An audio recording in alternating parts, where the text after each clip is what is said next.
سبحانك لا علم لنا إلا ما علمتنا إنك أنت العليم الحكيم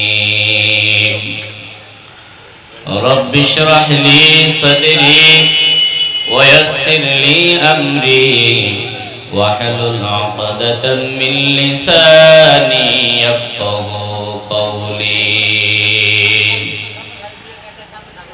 চাতুরী চৌমুহনী বাজারের দক্ষিণ পাশে পিএবি সড়ক সংলগ্ন ময়দানে আয়োজিত পবিত্র ঈদে মিলাদুন নবী সাল্লাল্লাহু আলাইহি ওয়াসাল্লাম ফাতিহা ইয়াজদাহুম উদযাপন ও মরহুম মরহুমা এর বার্ষিক ইসালে সওয়াব উপলক্ষে আজিমুশান নুরানি মিলাদ মাহফিলের সম্মানিত সভাপতি, প্রধান আলোচক, বিশেষ আলোচক, মঞ্চে উপবিষ্ট হযরত উলামায়ে কেরাম, আমার সামনে বসা নবী প্রেমিক, আল্লাহ প্রেমিক, কোরআন প্রেমিক, ওলি প্রেমিক মুসলমান ভাইয়েরা, বাবারা, বন্ধুরা, পর্দার আড়ালে অবস্থানরত আমার মা ও বোনেরা, সকলের খেদমতে আবারও আমার আন্তরিক সালাম। আসসালামু আলাইকুম ওয়া রাহমাতুল্লাহি ওয়া বারাকাতুহু। মহান আল্লাহ পাকের দরবারে লাখ কোটি শুকর ও সুজুদ, যিনি এই প্রতিকূলতার ভিতর দিয়েও আমাদেরকে জান্নাতের বাগানে গুনাহ মাফের মজলিসে নেককার বান্দাদের সোহবতে জুড়ে মিলে বসে আল্লাহর হাবিবের মহব্বতে প্রাণ ভরে দরুদ শরীফ পড়ার, আল্লাহ তাআলার পবিত্র নামের জিকিরের সৌভাগ্য আল্লাহ আমাদেরকে দান করে দিয়েছেন। আসুন দিল থেকে, অন্তরের অন্তঃস্থল থেকে, হৃদয়ের পুঞ্জীভূত সকল ভালোবাসা উজাড় করে একসাথে সমস্বরে উঁচু আওয়াজে নিয়ামতের শুকর আদায় করি। সবাই মহব্বতে বলে ফেলি আলহামদুলিল্লাহ। আল্লাহ রাব্বুল আলামিন ওয়াদা করেছেন, বান্দা যদি আমার কাছ থেকে নিয়ামত প্রাপ্ত হয়ে, ভালোবাসা প্রাপ্ত হয়ে শুকর আদায় করে, আমি আল্লাহ বান্দার উপর আমার প্রদত্ত নিয়ামতের মাত্রা বৃদ্ধি করে দেই। লাইন শাকারতুম লাযীদান্নাকুম, আল্লাহ বলেন যদি তোমরা শুকর আদায় করো আমি বাড়িয়ে দিব। কোন বান্দা যদি জান্নাতের বাগানে আসতে পেরে আল্লাহর শুকর আদায় করে, আল্লাহ তাআলার ওয়াদা বান্দাকে ভবিষ্যতে আরো বেশি করে জান্নাতের বাগানে আসার সুযোগ আল্লাহ দান করে দিবে। কোন বান্দা যদি দান সাদকা করতে পেরে আল্লাহর শুকর আদায় করে, আল্লাহ তাআলা খুশি হয়ে বান্দাকে দান সাদকা করার তৌফিক আরো বাড়িয়ে দেবে। এই জান্নাতের বাগানে আসতে পেরে শুকর আদায় করলে আল্লাহ আরো বেশি করে আসার সুযোগ তৈরি করে দিবে। বলেন, আমরা কি জীবনের তরে শেষবারের মতো এই জান্নাতের বাগানে আসলাম, না আরো অনেক বেশি আসার ইচ্ছা আছে? ইচ্ছা থাকলে শুকর আদায় করতে হবে কার? তো ভালোবাসার আওয়াজে আবারও অন্তর থেকে মহব্বতে বলি আলহামদুলিল্লাহ। নির্ধারিত বিষয়ের আলোকে খুব দ্রুত কথা বলতে হবে। আল্লাহ পাক যাতে নির্ধারিত বিষয়ের আলোকে, তেলাওয়াতকৃত আয়াত এবং হাদিসের আলোকে এমন কিছু সহিহ কথা বলার তৌফিকে অযোগ্য নগণ্য বান্দাকে দান করে দেন, যেই কথাগুলোর দ্বারা আমি নিজে উপকৃত হতে পারি, আপনারাও পারেন। দুনিয়াতে কল্যাণ হয়, মঙ্গল হয়, পরকালে নাজাতের ব্যবস্থা হয়। এমন কিছু সহিহ কথা আমাকে ইখলাসের সাথে বলার, আপনাদেরকে ধৈর্যের পরিচয়ে আমলের নিয়তে শ্রবণ করার তৌফিক আল্লাহ দান করে দিক। সবাই বলি আল্লাহুম্মা আমিন। আল্লাহ তাআলা বলেন, ইয়া আইয়ুহান নাস, গোটা মানব জাতিকে লক্ষ্য করে আল্লাহ তাআলা বলেন, গোটা মানব জাতি, শুধুমাত্র টুপিওয়ালা দাড়িওয়ালা মুসলমানদেরকে বলেন নাই, আল্লাহ ডেকেছেন গোটা মানব জাতিকে। ইয়া আইয়ুহান নাস, হে মানব জাতি, কদ জাআতকুম মাউইযাতুম মির রাব্বিকুম, নিঃসন্দেহে তোমাদের নিকটে এসেছে তোমাদের প্রতিপালকের পক্ষ থেকে উপদেশ বাণী, ওয়াশিফাউল লিমা ফিস সুদূর, তোমাদের অন্তরে যত রোগ আছে, খারাপি আছে, এগুলোর নিরাময়, ওয়া হুদাউ ওয়া রাহমাতুল লিল মুমিনিন, আর এটা মুমিনদের জন্য হিদায়াত ও রহমত। বুঝে থাকলে বলেন, আল্লাহ তাআলার পক্ষ থেকে আমাদের নিকটে এসেছে উপদেশ বাণী। কি এসেছে? কথা কি বুঝতে কষ্ট হয়? আবার বলি, তারপরে আপনারা রিপিট করে বলতে হবে। আল্লাহর পক্ষ থেকে আমাদের কাছে এসেছে উপদেশ বাণী এবং অন্তরে যা আছে রোগের নিরাময়, আর এটা মুমিনদের জন্য হিদায়াত ও রহমত। বলেন, আল্লাহর পক্ষ থেকে আমাদের নিকটে কি এসেছে? উপদেশ বাণী। কি আসছে? এবং অন্তরে যা আছে এই রোগের নিরাময়। আল্লাহ বলেন এটা মুমিনদের জন্য হিদায়াত ও রহমত। এগুলো মুমিনদের জন্য হিদায়াত ও রহমত। ভালো করে বুঝতে হবে। হিদায়াত 30 পারা কোরআন, আর রহমত হলো নূর নবী, হায়াতুন নবী, জিন্দা নবী, রাহমাতাল লিল আলামিন। হিদায়াত হলো 30 পারা কোরআন, আর রহমত হলো আমার নবী, রাহমাতুল লিল। আমি শুধু কোরআনকে মহব্বত করি, কোরআনকে ভালোবাসি, কিন্তু আল্লাহর নবীর শান ও মানে ইজ্জতে আঘাত দিয়ে কথা বলি। বলেন, আমি কি আল্লাহর কাছে আল্লাহর প্রিয় বান্দা হিসাবে পরিগণিত হতে পারবো?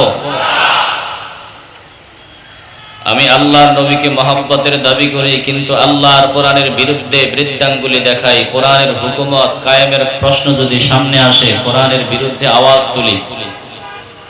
বলেন, আমি কি আল্লাহর কাছে আল্লাহর প্রিয় বান্দা হিসেবে পরিগণিত হতে পারবো?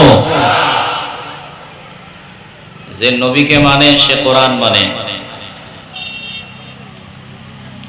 দুঃখের সাথে বলতে হয়, আজ আমরা আল্লাহর নবীকে ভালোবাসি, কিন্তু কোরআনের বিরুদ্ধে আওয়াজ তুলি। যে প্রকৃত পক্ষে আল্লাহর নবীর আশিক, নবীর প্রেমিক, আল্লাহর নবীর গোটা জীবন কিভাবে পরিচালিত করেছে, সে ওইভাবেই জীবন পরিচালনা করবে। চিল্লায় বলেন ঠিক কি না? আমার নবী শুধু মুসলমানদের জন্য না, গোটা সৃষ্টি জগতের জন্য, গোটা মাখলুকাতের জন্য আমার নবীকে রহমত হিসাবে দুনিয়াতে পাঠিয়েছেন কে? আজ তাকায় দেখেন, অন্য নবীর উম্মতেরা গুনাহ করতে দেরি হতো, আল্লাহ গজব দিতে দেরি করতেন না। অন্যান্য নবীদের উম্মতকে, কওমদেরকে আল্লাহ পাক যেই অপরাধগুলোর কারণে গজব দিয়েছেন, কাউরে বানর বানিয়ে দিয়েছেন, কাউরে শুয়োর বানিয়ে দিয়েছেন, কাউকে আসমান থেকে আগুনের বৃষ্টি নিক্ষেপ করে কাউকে দুনিয়া থেকে বিদায় করে দিয়েছেন, কাউকে আল্লাহ পাক জমিন উল্টায় দিয়া নিচের দিকে দাবায় দিয়েছেন। এভাবে অন্যান্য নবীর উম্মতদেরকে আলাদা আলাদা ভাবে যেই অপরাধগুলোর কারণে আল্লাহ ধ্বংস করেছেন, আজ বর্তমানে সব অপরাধ আমাদের ভিতরে আছে। সব নবীদের উম্মতদের মধ্যে আলাদা আলাদা ভাবে যতগুলো অন্যায় বিদ্যমান ছিল, আজ এই পৃথিবীতে সব অপরাধ সমানভাবে আছে। কিন্তু আল্লাহ পাক আমাদের তারপরেও গজব দেন না কেন, ধ্বংস করেন না কেন? এর একটাই জবাব। আল্লাহ তাআলা বলেন, দোস্ত হাবিব, আমি আপনাকে এই জমিনের জন্য রহমত ছাড়া আর কোনো কিছু হিসাবে প্রেরণ করি। আল্লাহ বলেন, ওয়ামা আরসালনাকা ইল্লা রাহমাতাল লিল আলামিন।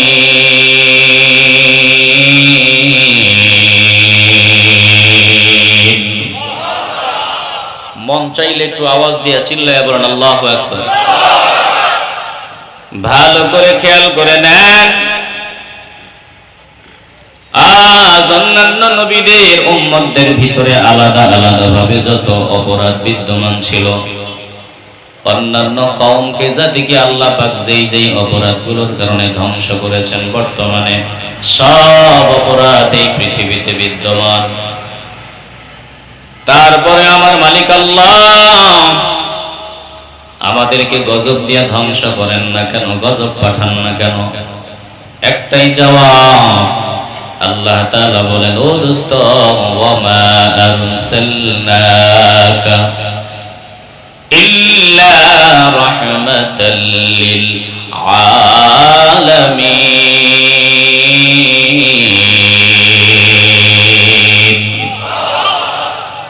হে দোস্ত, আমি আপনাকে এই জমিনে রহমত ছাড়া আর কোনো কিছু হিসাবে পাঠাই নাই। শুধুই রহমত, শুধুই রহমত, এছাড়া অন্য কোনো কিছু হিসাবে আপনারে আমি জমিনে পাঠাই নাই। এরে মুসলমান, একটু ভালো করে চিন্তা করো, আমার নবী রহমত, এমন রহমত, বলে আল্লাহর রহমত ছাড়া মানুষ তো এক মুহূর্ত বেঁচে থাকা অসম্ভব। ডান দিকে যদি তাকাও আল্লাহর রহমত, বাম দিকে তাকাও আল্লাহর রহমত, সামনে তাকাও আল্লাহর রহমত, পেছনে তাকাও তোমার মালিক আল্লাহর রহমত। চতুর্দিক থেকে আল্লাহ রহমত দিয়ে তোমাকে পরিবেষ্টন করে রাখছেন। ভালো করে খেয়াল করে নাও, অন্যান্য রহমতের যদি ভালো করে একটু চিন্তা করো, গবেষণা করো, ভালো দিকও পাওয়া যায়, আবার মন্দ দিকও পাওয়া যায়। আল্লাহ বলেন, আমার দোস্তকে আমি এমন নিখুঁত রহমত হিসাবে পাঠিয়েছি, এই রহমতের খারাপ মন্দ কোনো দিক নাই, সবগুলো দিক ভালো, আরো ভালো। আল্লাহ বলেন, তুমি যদি আসমানের রহমত নিয়ে গবেষণা করো, ভালো পাইবা, মন্দ পাইবা। সূর্য আল্লাহর রহমত, এই সূর্য নিয়ে যদি চিন্তা করেন, ভালো পাইবেন, মন্দ পাইবেন। বাতাস আল্লাহর রহমত, বাতাস নিয়ে যদি একটু গবেষণা করেন, বাতাসের একটা ভালো দিকও পাওয়া যায়, মন্দ দিকও পাওয়া যায়। আল্লাহ পাকের প্রত্যেকটা রহমতের ভালো দিক পাবেন, আবার মন্দ দিক পাবেন। কিন্তু আমার নূর নবীকে আল্লাহ এমন রহমত বানায় জমিনে পাঠায় দিলেন, এই রহমতের খারাপ কোনো দিক নাই, সবগুলো দিক শুধু ভালো আর ভালো। একটু চিন্তা করেন, সূর্যের তাপ ছাড়া এই জমিনে আমরা একটা খাবারও পেতাম না। সূর্যের তাপ যদি জমিনে না আসতো, তাইলে এই জমিনে কোনো ফল ফসল উৎপাদন হইতো। কিন্তু এই সূর্যের তাপ যদি অনবরত জমিনে পড়তে থাকে, সূর্যের তাপ যদি মাসের পর মাস, বছরের পর বছর এই জমিনে পড়তে থাকে, তাহলে সূর্যের তাপে জমিনটা ফেটে চাউচির হয়ে যায়, জমিনটা মরে যায়। এই মরা জমিনে আর কোনো ফসলাদি তৈরি হবে না। সূর্যের তাপ আমাদের প্রয়োজন, কিন্তু সূর্যের তাপ যদি অনবরত জমিনে আসতে থাকে, মানুষ বাঁচবে না, মানুষ ধ্বংস হয়ে যাবে। আকাশের বৃষ্টি আমাদের প্রয়োজন, এই বৃষ্টি না হলে মরা জমিন জিন্দা হবে না। বলে এই বৃষ্টিটা যদি অনবরত দিনের পর দিন, মাসের পর মাস জমিনে বর্ষণ হতেই থাকে, এই বৃষ্টিটা গজব হিসাবে পরিগণিত হয়। আকাশের চাঁদ, আকাশের ওই যে সূর্য, এটাও গজব হিসাবে পরিগণিত হয়। বাতাস ছাড়া আমরা বাঁচতে পারবো না, বাঁচার কল্পনাও করা যায় না। আল্লাহ যদি অর্ডার দেয় 5 মিনিটের জন্য বাতাস বন্ধ, তাহলে এই জমিনের কারো সাধ্য নাই বাতাসের ব্যবস্থা করতে পারে। চিল্লায় বলেন ঠিক কিনা? 5 মিনিট যদি বাতাস বন্ধ থাকে, আপনারা কেউ কি বেঁচে থাকতে পারবেন?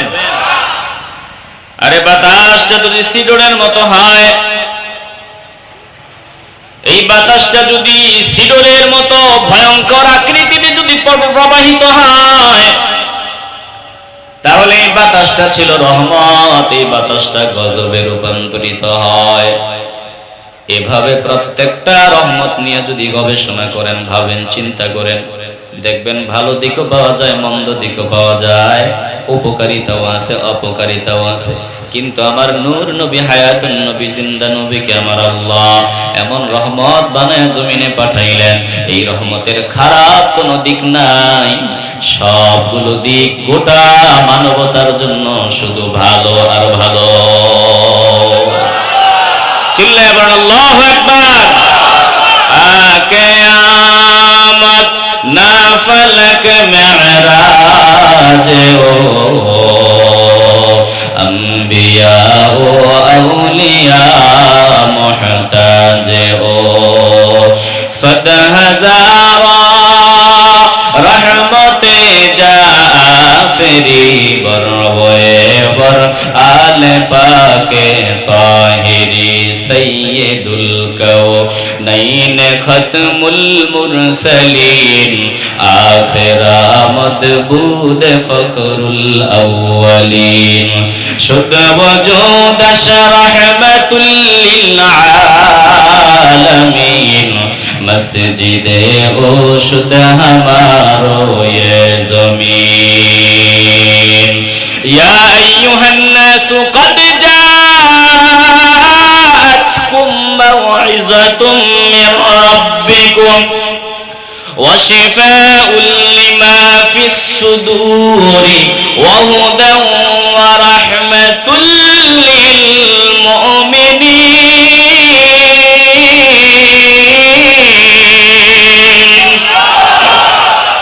ভালো করে খেয়াল করে নেন, আল্লাহ তাআলা বলেন, হে মানব জাতি শুনে নাও, তোমাদের নিকটে তোমাদের প্রতিপালকের পক্ষ থেকে এসেছে উপদেশ বাণী, তোমাদের অন্তরে যা আছে তার নিরাময়, আর এগুলো তোমাদের জন্য হিদায়াত ও রহমত, মুমিনদের জন্য এগুলো হিদায়াত ও রহমত।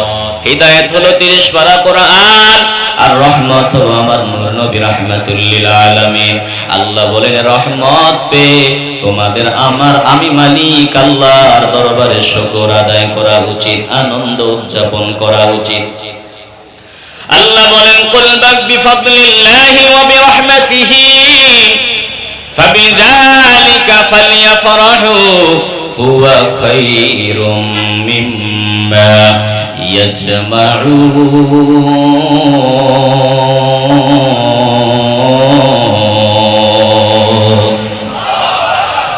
চিল্লায়ে বলেন আল্লাহু আকবার। এই যে হিদায়াত পেয়েছো, রহমত পেয়েছো, কোরআন পেয়েছো, আমার নবীকে পেয়েছো, আল্লাহ বলেন, কুল বিফাদলিল্লাহি ওয়া বিরহমাতিহি, হাবিব আপনি বলুন, এই যে রহমত আর হিদায়াত তারা পেয়েছে, এতে তাদের ফাবিযালিকা ফালিয়াফরাহু, আল্লাহর অনুগ্রহ রহমত প্রাপ্ত হয়ে তাদের ফাবিযালিকা ফালিয়াফরাহু, আনন্দিত হওয়া উচিত। বিফাদলিল্লাহি ওয়া বিরহমাতিহি, আল্লাহর অনুগ্রহ রহমত পেয়ে ফাবিযালিকা ফালিয়াফরাহু, এদের আনন্দিত হওয়া উচিত। একটা জবান বন্ধ রাখা যাবে না, একটু ভালোবাসার আওয়াজে বলেন, হিদায়াত ও রহমত পেয়ে আমাদের কি করা উচিত? কথা বলেন, কি করা উচিত? খুশি উদযাপন করা উচিত, আনন্দিত হওয়া উচিত। এই যে খুশি বললাম বাংলা, এটার আরবিকেই বলা হয় ঈদ। বাংলাতে হলো আনন্দ, খুশি, আর আরবিতে বলা হয়। তাহলে এতক্ষণ বাংলাটা বলছেন, এবার আরবিটা বলেন, আল্লাহর অনুগ্রহ রহমত পেয়ে আমাদের কি করা উচিত? আসতে বলবেন না, কি করা উচিত? একটু পরে চলুন, ভালো করে খেয়াল করে নেন। আল্লাহ তাআলা বলেন, আমার অনুগ্রহ রহমত প্রাপ্ত হয়ে তোমাদের আনন্দিত হওয়া উচিত। তোমরা একটু চিন্তা করো, তোমাদেরকে আমি কত সম্মানী বানাইছি, কত সম্মান দান করেছি, কেন তোমরা আনন্দিত হবা? ভালো করে খেয়াল করে নেন। আমাদের সম্মান কত, আমাদের মর্যাদা কত, আমাদের ইজ্জত কত, আমাদের সম্মান, আমাদের ইজ্জত কত। আল্লাহ তাআলা পবিত্র কোরআনে বলেন, শোনো, আমি যত নিয়ামত দান করেছি, যত অনুগ্রহ আমার বান্দা বান্দীদের উপরে করেছি, যদি আমার নিয়ামতের কথা লেখার জন্য সমুদ্র মহাসমুদ্রের পানিগুলো কালি বানাও, আর বৃক্ষ তরুলতা সবগুলারে কলম বানাও, আমার অনুগ্রহের কথা, আমার নিয়ামতের কথা লিখা শুরু করে দাও। তাহলে দেখবা সমুদ্রের পানি, মহাসমুদ্রের পানিগুলো ফুরায় যাবে।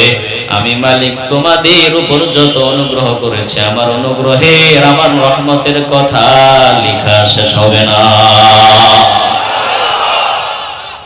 কুল লাউ কানাল বাহরু মিদাদান লিকালিমাতি রাব্বি লানাফিদাল বাহরু ক্বাবলা আন তানফাদা কালিমাতু রাব্বি ওয়ালাউ জিনা বিমিসলিহি মাদাদা।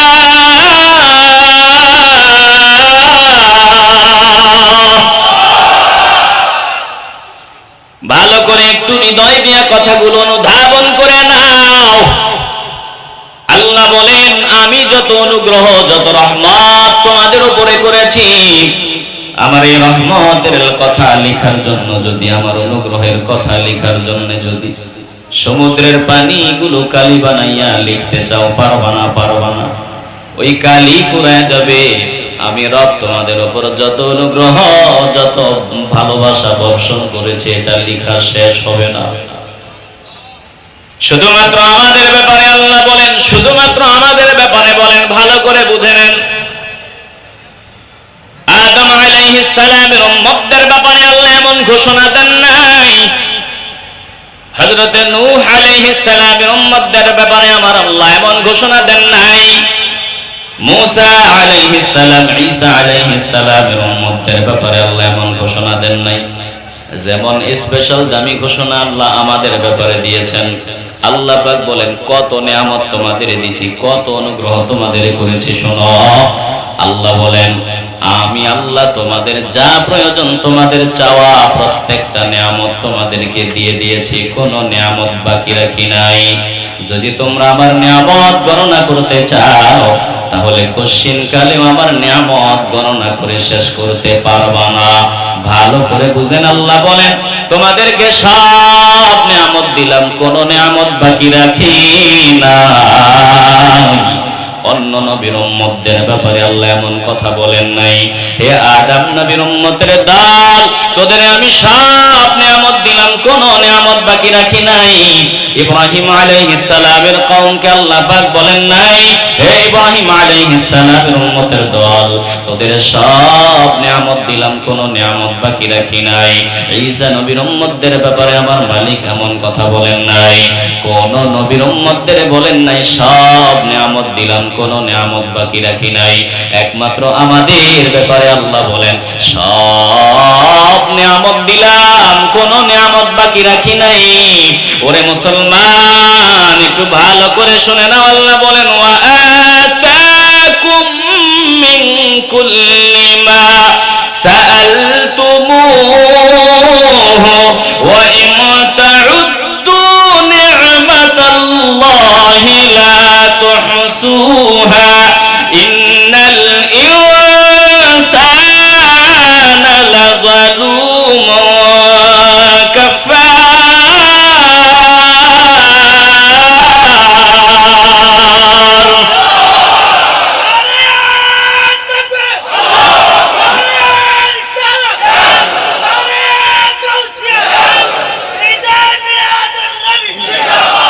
কোন নবীর উম্মতদের ব্যাপারে আমার মালিক এমন কথা বলেন নাই, শুধু আমাদের ব্যাপারে বললেন, তোমাদের চাওয়া প্রত্যেকটা নিয়ামত আমি তোমাদের দিয়েছি। ওয়া আতাকুম মিন কুল্লি মা সাআলতুমুহু, তোমাদের প্রার্থনার, তোমাদের চাওয়ার সব নিয়ামত আমি মালিক তোমাদের দান করেছি। এত নিয়ামত দিছি, ওয়া ইন তাউদ্দু নি'মাতাল্লাহি লা তুহসুহা, যদি আমার নিয়ামতের গণনা করতে চাও কশিন কালেও পারবা না। আল্লাহ পাক বলেন, এত নিয়ামত পেয়ে, নিয়ামতের পূর্ণতা পেও যারা শুকর আদায় করবে না, এই মানুষগুলা হলো বড় জালেম, এগুলো অকৃতজ্ঞ, এইগুলো হলো জালেম। একটা জবানও বন্ধ রাখবেন না, একটু ভালোবাসার আওয়াজে বলেন। আল্লাহ বলেন, সম্পূর্ণ নিয়ামত পাওয়ার পর যারা আমার নিয়ামতের শুকর আদায় করবে না, তারা অকৃতজ্ঞ, তারা জালেম। একটা জবান বন্ধ রাখবেন না। বলেন আমরা কৃতজ্ঞ বান্দাদের কাতারে শামিল হতে চাই কি চাই না? সব নিয়ামত আমাদের দিয়েছেন কে? কোন নিয়ামত বাকি আছে? সব পেয়েছেন, সব পেয়েছেন, কিন্তু নবীকে পান নাই। আপনি পূর্ণতা সব নিয়ামত পান নাই, সব নিয়ামতের পূর্ণতা পান নাই। যত নিয়ামত আছে, যত নিয়ামত হতে পারে, সব নিয়ামতের মূল নিয়ামত, সব রহমতের মূল রহমত হলো রাহমাতুল লিল আলামিন। চিল্লায় বলেন ঠিক কিনা? আল্লাহ বলে তোরা যদি বুঝে থাকো তাহলে কোটি কোটি টাকার চাইতে এই নিয়ামত অনেক দামি। কষ্ট হচ্ছে আপনাদের? একটু মনোযোগ দিতে হবে। আল্লাহ এই মজলিসকে কবুল করেন। আমাদের মালিক আল্লাহ বলেন তোমরা যদি বুঝে থাকো তাহলে হাজার হাজার কোটি টাকার চাইতে রাহমাতুল লিল আলামিন অনেক দামি। যদি বুঝে থাকো সাত আসমান সাত জমিন, সৌরজগৎ, নবমণ্ডল, ভূমণ্ডল, গ্রহ নক্ষত্র যা কিছু আছে সমস্ত কিছুর চাইতে শ্রেষ্ঠ নিয়ামত হলো রাহমাতুল লিল আলামিন। এরে মুসলমান, নবীর আশিকের দল, আল্লাহ বলেন এই যে নবীকে পেয়েছো হুয়া খায়রুম মিম্মা ইয়াজমাউন। তোমরা যা জমা করছো, যত সম্পদ আছে, সব সম্পদের চাইতে দামি সম্পদ হলো রাহমাতুল লিল আলামিন। চিল্লায় বলেন ঠিক কি না? সকল সম্পদের চাইতে দামি সম্পদের নাম রাহমাতুল লিল। একটু সমস্যা হচ্ছে মনে হয়, সমস্যা হচ্ছে না? এরকম নড়াচড়া হইলে তো আলোচনা বিঘ্নতা ঘটে। আচ্ছা, একবারে বসে যান, একবারে কষ্ট করে বসে যান, যাতে আমাদের আলোচনার মাঝখানে আর ডিস্টার্ব না হয়। আর কথা মনে রাখি, কোথায় আমরা কথা বন্ধ করেছি এখান থেকে আমরা শুরু করি। আল্লাহ কবুল করেন, বলেন আমিন। দরুদ শরীফ পড়ি। আল্লাহুম্মা সাল্লি আলা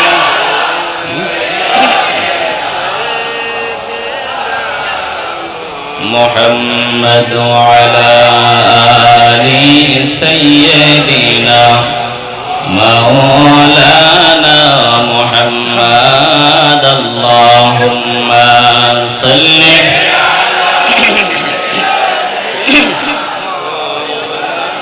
সামনে চলে আসেন, দুরূদ পড়তে পড়তে সামনে চলে আসেন, পেছনের ভাইরা বসতে পারতেছে না। আল্লাহুম্মা সাল্লি আলা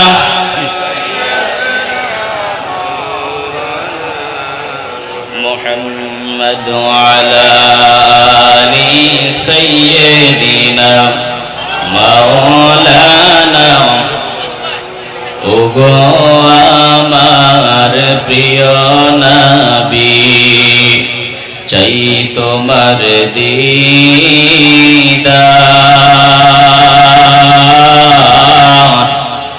যারা দিদার চান তারা মহব্বতে বলেন ইয়া রাসূলুল্লাহ।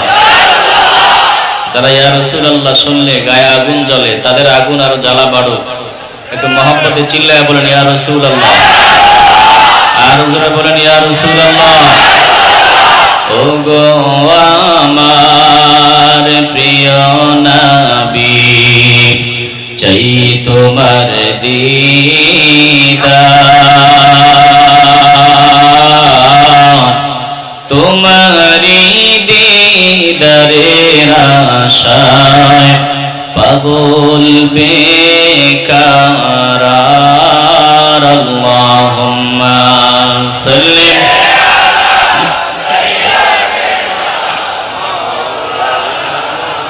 মুহাম্মাদ ওয়া আলা আলি সাইয়্যিদিনা মাওলানা। আমি গোলাম অতি অসহায়, যাওয়ার সাধ্য নাই, আছে শুধু চোখের পানি, পাঠিয়ে দিলাম তাই। আছে শুধু চোখের পানি, পাঠিয়ে দিলাম তাই। আর কত কাল কাঁদব আমি, আর কত কাল কাঁদব আমি, বলো একবার, বলো না একবার গো আমার প্রিয় নবী, চাই তোমার দিদার, তোমারি দিদারের আশায় পাগল বেকার। আল্লাহুম্মা সাল্লি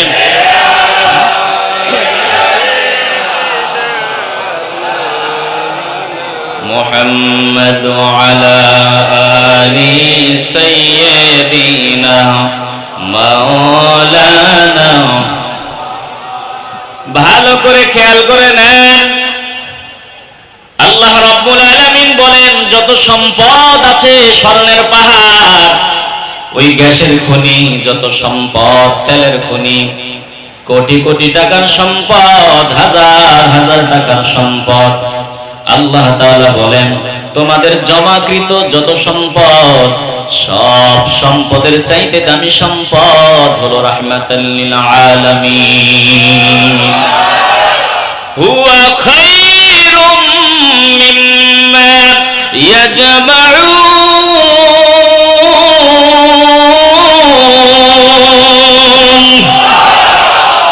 সব সম্পদের চাইতে দামি সম্পদ হলো রাহমাতাল লিল আলামিন। এর মুসলমান নবীর আশিকের দল, একটা জবানও বন্ধ রাখবেন না, বলেন আমরা সবচাইতে দামি সম্পদ রাহমাতুল লিল আলামিনকে বুকে জড়ায় নিতে চাই কি চাই না? আমি নবীর মহব্বতে জীবন কাটাবো, নবীর ভালোবাসায় জীবন কাটাবো। দুনিয়ার কে আমাকে কি বললো ওই দিকে আমার তাকাবার সময়। যারা দুনিয়া কামাবার স্বার্থে নবীর বিরুদ্ধে কথা বলে, আল্লাহর বিরুদ্ধে কথা বলে, পরিণাম ফল মৃত্যুর আগে জুতার বাড়ি খেয়ে দুনিয়া থেকে বিদায় হয়। এটাই ইতিহাস, এটাই বাস্তবতা। চিল্লায়া বলেন ঠিক কি না? কোরআন শরীফে অন্তত 10টা কওমের ব্যাপারে আমি জানি, আরো অনেক বেশি আছে, যাদেরকে একমাত্র নবীদের সাথে গাদ্দারি করার কারণে আল্লাহ পাক জুতা পিটা করে গজব দিয়া জমিন থেকে বিদায় করেছেন। ভালো করে খেয়াল করে নেন, লূত আলাইহিস সালামের কওমের লোকেরা লূত নবীর সাথে গাদ্দারি করার পরিণাম ফল আল্লাহ পাক তাদেরকে গজব দিয়া ধ্বংস করে দিলেন। এটাই হলো ফল। নূহ আলাইহিস সালামের কওমের লোকেরা নূহ নবীর সাথে গাদ্দারি করার কারণে, নবীর কথা না মানার কারণে আল্লাহ পাক তাদেরকে গজব দিয়া ধ্বংস করে দিলেন। আল্লাহ তাআলা সব কওমকে ধ্বংস করেছেন নবীদের সাথে গাদ্দারি করার কারণে। এরে মুসলমান, একটা জবানও বন্ধ রাখবেন না, ভালোবাসার আওয়াজে বলেন অন্য নবীদের সাথে গাদ্দারি যদি আমার আল্লাহ সহ্য করতে না পারেন, আমার নবীর সাথে গাদ্দারি কি আল্লাহ পাক কখনো সহ্য করতে পারবেন? আস্তে বলবেন না, জোরে বলেন পারবেন? আল্লাহর সাথে বেয়াদবি আল্লাহ বরদাস্ত করেন, সহ্য করেন, কিন্তু নবীর সাথে বেয়াদবি আল্লাহ পাক কখনো সহ্য করতে পারেন না। চিল্লায়া বলেন ঠিক কি না? যারা ইয়া রাসূলুল্লাহ স্লোগানকে ফালতু স্লোগান বলেছে, সময় অতি নিকটে তারা লাঞ্ছিত হইতেছে, আরো হবে। চিল্লায়া বলেন ঠিক কি না? লাঞ্ছিত হচ্ছে না?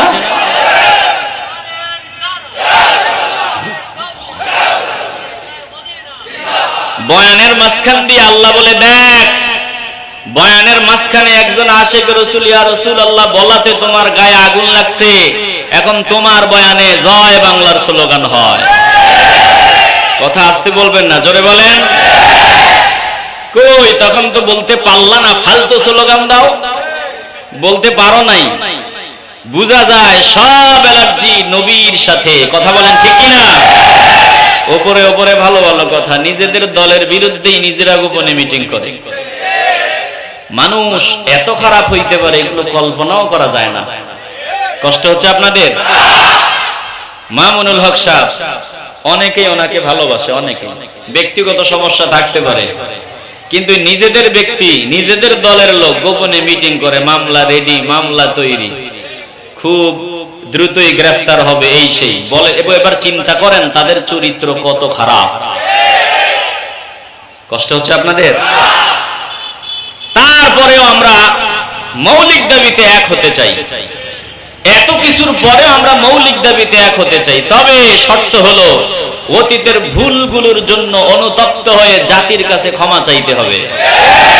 তাহলে হাজার হাজার কোটি কোটি আশিক রাসূল মৌলিক দাবিগুলোতে তোমাদের সাথে এক হতে পারে। চিল্লায় বলেন ঠিক কি না? আর যদি গাদ্দারি করো, না আমি যেটা বলছি ঘাড় নোয়ামু না, আমি যেটা বলছি আমি রুজু করব না, স্বীকার করব না যে ভুল করেছি, তাইলে তুমি যত সম্মানী হও মুহূর্তের মধ্যে এক আছাড়ে আল্লাহ পাক নিচে নামায় দিতে দেরি হবে না। চিল্লায় বলেন ঠিক কি না? যারা নিজের বড় মনে করে সে আসলে কিছুই না। যার ভিতরে গরম গরম ভাব, যার ভিতরে গাদ্দারি, সে দুনিয়াতে লাঞ্ছিত হয়ে পরকালে তার ঠিকানা হবে জাহান্নাম। চিল্লায় বলেন ঠিক কি না? যদি পীর সাহেব মনে করে আমি বড় পীর, তাইলে এই পীর সাহেবের কপালেও লাঞ্ছনা বঞ্চনা আছে না নাই?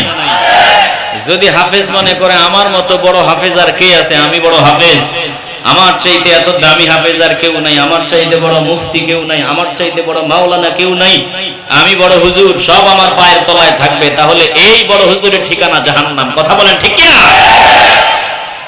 কারণ যে নিজেকে বড় মনে করবে তার ঠিকানা কোথায়? অহংকারে কি কখনো জান্নাতে যেতে পারে? কষ্ট হচ্ছে আপনাদের? আল কিবরু ইনকারুল হাক্কি ওয়া ইহতিকারুন নাস। অহংকার কাকে বলে?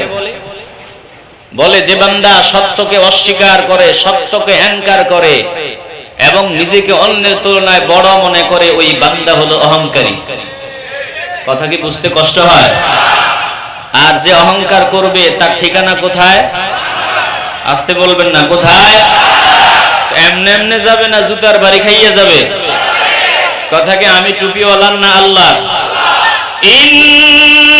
ইন্নাল্লাযীনা ইয়াস্তাকবিরুনা আন ইবাদাতি সায়াদখুলুনা জাহান্নামা দাখিরিন।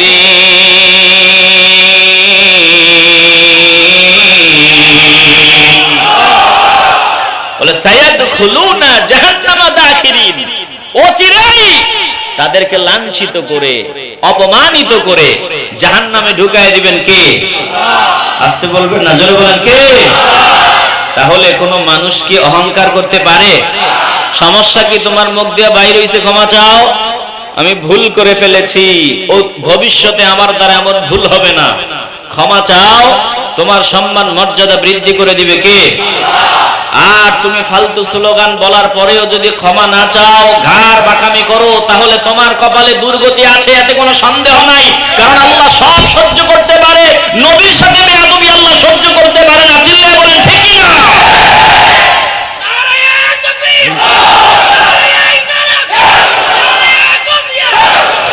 ভালো দেখেন, আজ পর্যন্ত একবারের জন্য বলে নাই যে আমার এইভাবে বলা উচিত হয় নাই। বলছে? আসতে বলবেন না, বলেছে? এরে মুসলমান নবীর আশিকের দল, যে নিজেকে বড় মনে করে ওই বান্দার ঠিকানা জাহান্নাম। ভুল হতেই পারে, ভুল আমারও হতে পারে, হাজার ভুল আমার আছে, হতে পারে। ভুল সামনে আসবে আর স্বীকার করে নিব, হ্যাঁ এটা আমার ভুল হয়েছে। যদি আমি এই মানসিকতা ভিতরে না রাখি, তাহলে আমি টুপি মাথায় দেওয়ার যোগ্যতা আমার ভিতরে নাই। চিল্লায় এখন ঠিক কিনা?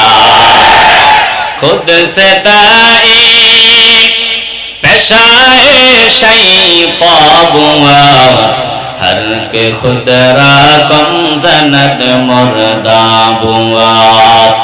खुद से दाई पेशाए शैता बुआ हर के खुद रा कम जन्नत मुर्दा बुआ। از تواضع খাকে মরদম মিশাওয়াত নূর নর از سرکشی গম মিশাওয়াত। দানা পুস্ত افتد زبردستش کند خوشا چو سر برکشد পুস্তশ کند। আত্মপ্রশংসা জানিও শয়তানের অভ্যাস, নিজেকে ছোট মনে করে মহৎ মানুষ। বিনয়ের গুণে এই না মাটি দামি মানুষ হয়, আগুনের আলো অহংকারে বিলীন হয়ে যায়। বীজ মাটিতে চাপা পড়ে বৃক্ষ রূপে উঁচু হয়, খোসা মাথা উঁচু করলে নিচে ফেলা হয়, খোসা মাথা উঁচু করলে নিচে ফেলা হয়। খোসা হইয়া মুরব্বীদের সাথে গাদ্দারি করবা না, খোসা মাথা উঁচু করলে নিচে পড়ে যায়। ওই যে দেখো বীজের উপরে যে কাভার থাকে, কাভার, এই কাভারটা যখন মাথা উঁচু করে বীজটাকে ঢাকনা দিয়া মাথা উঁচু করে তখন এটা নিচে পড়ে যায়। বলে যে নিচের মানুষ নিচে থাক, উপরে উঠতে চাইবে না। গাদ্দারি করবি তো আল্লাহ পাক এক আষাঢ়ে জমিনে ঢুকায় দেবে। চিল্লায় বলেন ঠিক কিনা? এরে মুসলমান নবীর আশিকের দল, অহংকার মুক্ত হওয়ার মৌলিক দাবিতে আমরা এক হতে চাই। তবে আমাদের একটা শর্ত, অতীতে যত বেয়াদবি করেছো সব বেয়াদবির জন্য ক্ষমা চাইতে হবে। যদি ক্ষমা চাও তোমাকে আল্লাহ মাফ করে দিবে, আমরা দোয়া করব। আর যদি ক্ষমা না চাও, তোমার মতো ফেরাউন মার্কা মুসলমানের দলে আমরা যেতে পারি না। চিল্লায় বলেন ঠিক কিনা? ফেরাউন না অত মুসলমান দাবি করছিল। বলেন ফেরাউন কি মুসলমান? আসতে বলবেন না, ফেরাউন কি মুসলমান? গাদ্দারির কারণে আল্লাহ পাক বেয়াদবির সাইজ করে দুনিয়া থেকে বিদায় করেছেন। এখনো তাকে সুটকি বানায় রেখে দিয়েছেন। কথা বলেন ঠিক কিনা? আজ ফেরাউন মার্কা মুসলমানের অভাব নাই আমাদের দেশে। কষ্ট হচ্ছে আপনাদের? বলেন ফেরাউন মার্কা মুসলমান আমগো দেশে আছে না নাই? সংখ্যা কম না বেশি? ফেরাউন সারা জীবন নবীর সাথে গাদ্দারি করার পর মুসা নবীরে জ্বালাইতে জ্বালাইতে এত নির্যাতন করেছে। আল্লাহ তাআলা বলেন, হে মুসা আলাইহিস সালাম, হে মুসা নবী গো, আপনি হিজরত করেন, আপনি হিজরত করেন। মুসা আলাইহিস সালাম হিজরত করার জন্য চলে গেলেন, রওনা হলেন। সামনে লোহিত সাগর, কিভাবে পার হবেন? পার হতে পারতেছেন না। আল্লাহ পাক অর্ডার দিলেন, আপনি কদম মোবারক রাখেন আর আমি আল্লাহ লোহিত সাগরের মাঝখান দিয়ে আপনার জন্য যাওয়ার মতো রাস্তা বানায় দিব। মুসা নবী লোহিত সাগরে পা রাখতে দেরি হয়, আল্লাহ তাআলা সাগরের মাঝখান দিয়ে রাস্তা বানায় দিতে দেরি করলেন না। এবার ফেরাউন তার সঙ্গ পাঙ্গ নিয়ে যখন ওই লোহিত সাগরের কিনারায় আগমন করলো, আসলো, দেখে সুন্দর রাস্তা। এবার এই রাস্তার মাঝখানে যাওয়ার পর আল্লাহ পাক পানিকে অর্ডার দিলেন, দুই দিক দিয়া চাপ দিয়া নবীর সাথে বেয়াদবির মজা চিরতরে বুঝিয়ে দে। যখন পানি দুই দিক দিয়া চাপ দেওয়া হয়, পানি যখন দুই দিক দিয়া চেপে ধরে, তখন ফেরাউন না ডাক নিয়ে বলে, ক্বালা আমানতু আন্নাহু লা ইলাহা ইল্লাল্লাযী আমানাত বিহি বানু ইসরাঈল ওয়া আনা মিনাল মুসলিমিন। আল-আনা ওয়া ক্বাদ আসাইতা ক্বাবলু ওয়া কুনতা মিনাল মুফসিদিন।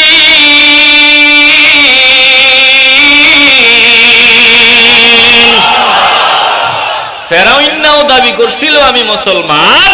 বলেন ফেরাউন কি মুসলমান? ফেরাউন যখন পানিতে ডুবা আরম্ভ করলো, ডাক দিয়া বলে, আল্লাহ, আমি বিশ্বাস করি তিনি ছাড়া কোনো ইলাহ নাই, যার উপর বনি ইসরাইল ঈমান এনেছেন। আমি বিশ্বাস করি তিনি ছাড়া আর কোনো ইলাহ নাই। বস্তুত আমিও মুসলমান। আল্লাহ পাক বলে, না, তুই কিসের মুসলমান? তুই মুসলমান না, বরং তুই ফিতনাবাজ, সন্ত্রাস। তুই মুসলমান না, তুই ফিতনাবাজ, সন্ত্রাস, বিশৃঙ্খলা সৃষ্টিকারী। চিল্লায় বলেন ঠিক কিনা? এর মুসলমান নবীর আশিকের দল যদি প্রশ্ন করেন ফেরাউন এমন অবস্থা কেমন হলো, কেন হলো, একটা জবাব, একমাত্র অহংকারের রোগ পাইয়া বসার কারণে। নমরুদ জুতার বাড়ি খাইয়া কেন বিদায় হলো? একটাই জবাব, অহংকার ভিতরে গরম গরম ভাব রাখার কারণে। যত বেঈমানরা দুনিয়া থেকে বিদায় হয়ে গেল বেয়াদবির কারণে, অহংকারের কারণে।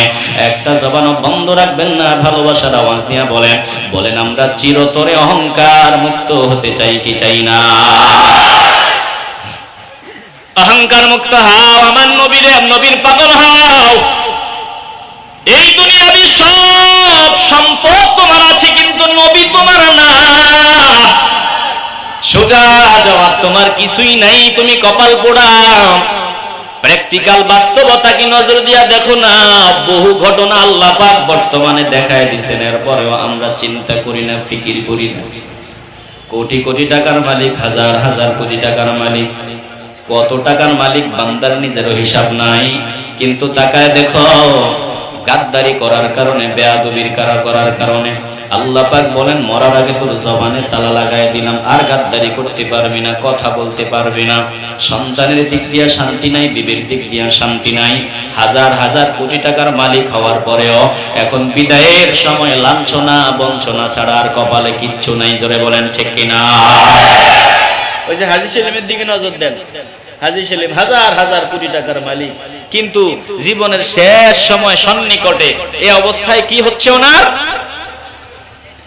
এরকম বহু ঘটনা। 5 তলা 10 তলা ভবনের মালিক করোনায় আক্রান্ত হয়ে গেছে, করোনা রোগী, বাবাকে 6 তলায় রেখে দিয়েছে, নিচতলায় সবাই, বাবা 6 তলায়। কন্যা কাছে যায় না, বিবি কাছে যায় না, সন্তান কাছে যায় না, কেউ কাছে যায় না। এমন ঘটনাও ঘটেছে, পানি পানি করে চিল্লাইতে চিল্লাইতে জমিন থেকে বিদায় হয়ে গেছে।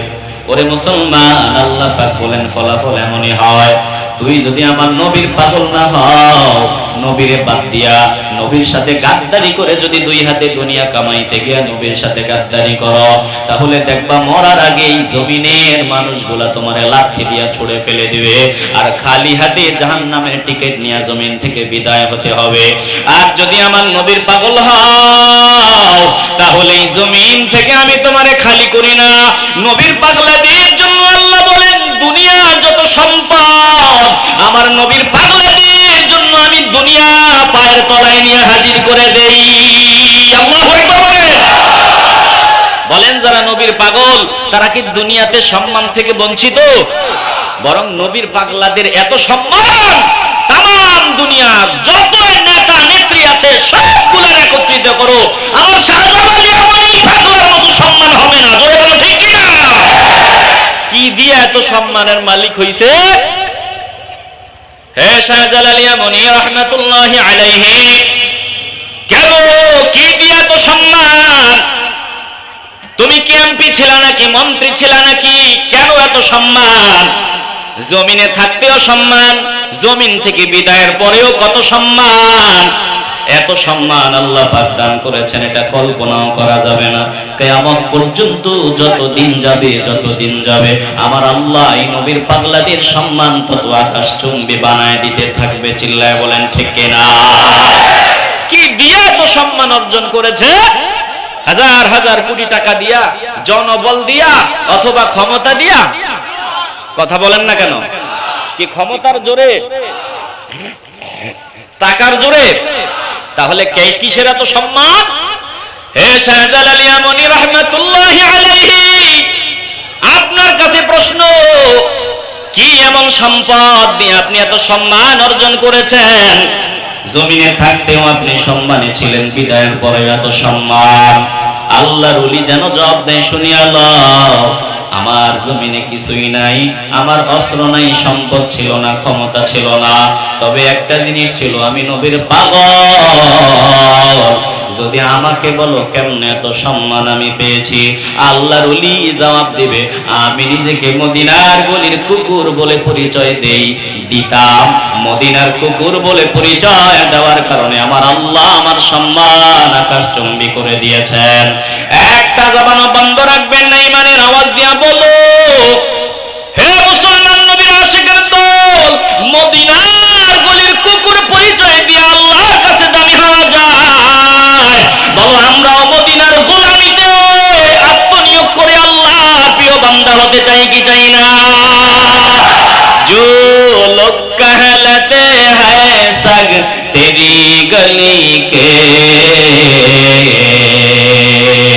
जो लोग कहलाते हैं सग तेरी गली के, उन लोगों के दफ्तर में मेरा नाम लिखा दो, उन लोगों के दफ्तर में मेरा नाम लिखा दो।